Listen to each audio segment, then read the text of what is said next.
Gusto ko lang ipapakita sa inyo guys kung paano natin to ikabit ang ating magnetic sensor sa ating contactor. Ito kasi ang contactor natin. Ang contactor natin guys ay, kung makikita natin guys, to 20 volts, no? 50 to 60 Hz.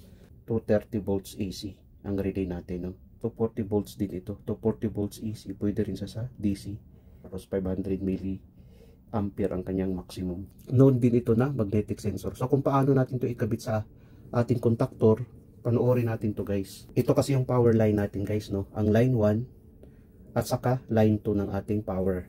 Ang isa nito guys, ikabit natin sa line 1. Kasi ang connection nito guys ay series. Ito namang isa, ikabit natin to sa A1 ng ating relay.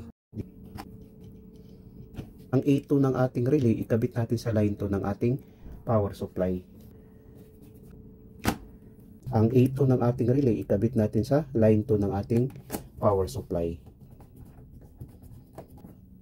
So kailangan natin ng isang power supply papunta sa normally open ng ating relay. Tapos ito siya guys, ilagay natin to sa normally open.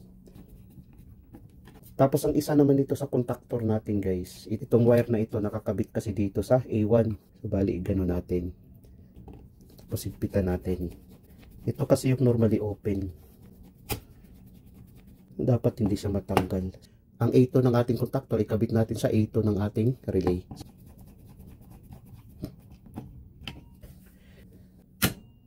Pag nakasend siya, pag bitawan natin, mamatay din. Try natin ulit. Ayan o. Gumagana din siya. Basta sundan mo lang ang connection nun guys.